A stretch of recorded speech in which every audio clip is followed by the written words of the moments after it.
Hello and welcome to a look at Lode Runner for the Commodore 64. A game that was released by Broderbund, whatever people call it. I call it Broderbund because it got a Danish Ø in its name for some reason. Regardless, the plot behind this title is that you are a special commando kind of character person thing who have found yourself in enemy territory. Apparently, power-hungry leaders of the repressive Mongolian Empire have stolen a fortune in gold from the people by means of excessive fast food taxes. Your job is to infiltrate each of the 150 different treasury rooms, evade the guards, and reclaim the treasures for the people. Starting off, you navigate the different levels by using ladders and shimmy bars and such things.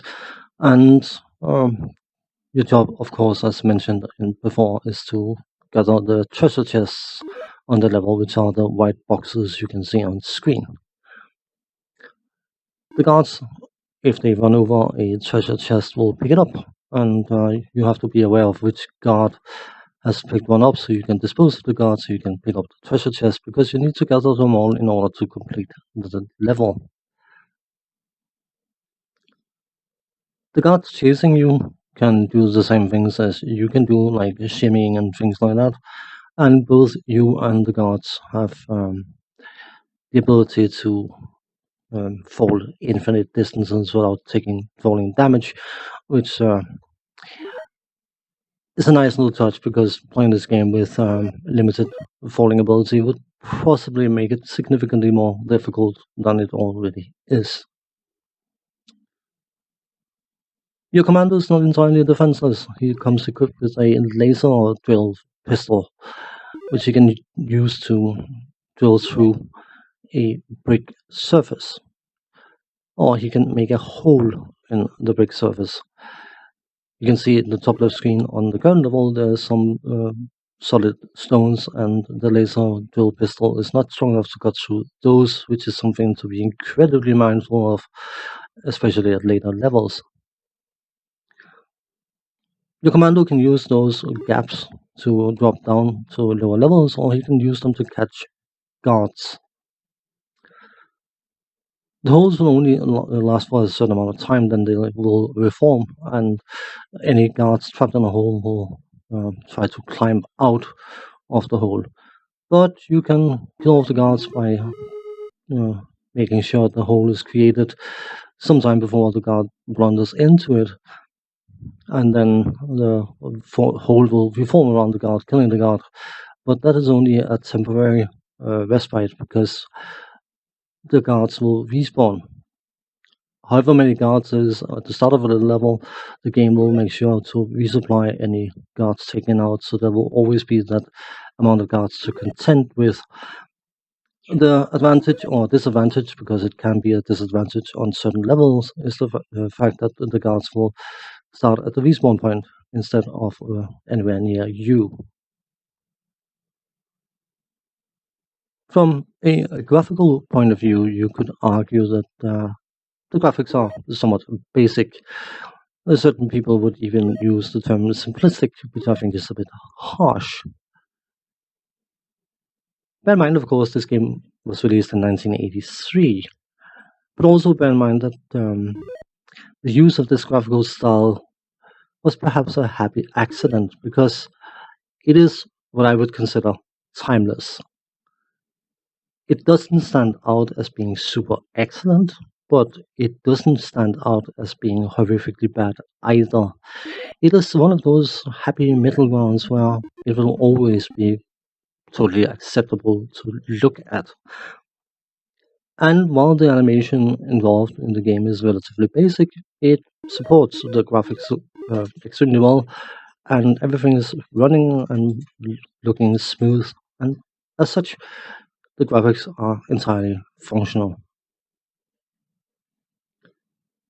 The sound effects are what they need to be, and nothing much more to say about that, to be honest. Music, you could call the beat a level jingle music if you're being generous. I think it suits the game and fits the game, and I find it enjoyable, but it's not exactly top of the pop charts worthy kind of music. As I said, I still find it enjoyable. The controls are what you hope them to be. Left to move left, right to move right, up to climb up ladders, and down to climb down ladders or drop off the shimmy bars, whatever else there might be. The fire button is used to drill a hole in front of you, and everything works incredibly well. It's very responsive.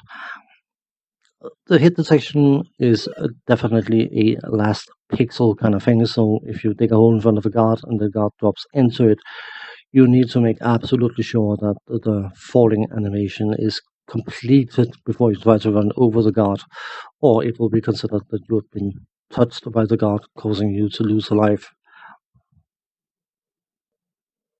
At the foundation, the gameplay is a platform puzzler. You definitely have to think ahead in order to progress through the different screens, and you have to make sure to make use of the guards to help you achieve that. Something I should have done on this screen. I should have dropped down in such a way so that the guards would drop down and pick up the chests while falling, so I could just get rid of the guards to get all the chests instead of trying to get them individually. But there was a solution that only dawned on me after I had done this recording. The concept of puzzle platformer, we have seen millions of them. But of course, again, bear in mind this game is from 1983. So it is definitely a pioneering game in that direction, and an incredibly clever one, to be honest, and also a very, very complete experience, because not only does the game give you 150 levels by default, which is an obscene amount of content, but it also comes with an edit mode.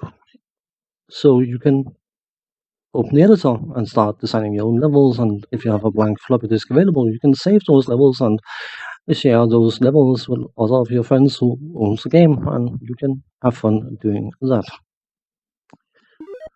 But more so, the game comes with an awful lot of control plus some key options. You can abort the current life, you can abort the current game, you can change the laser door direction so it digs behind you instead of in front of you, and things like that. And all in all, I think that is what you can consider incredibly user-friendly, but also incredibly forward-thinking. And on a personal level, my patience with this type of game is minimal. I get frustrated very, very quickly. But this is undeniably an incredibly excellent, high-quality title, and absolutely a classic of classics. On that note, thanks for watching. Take care. See you next time. Bye bye for now.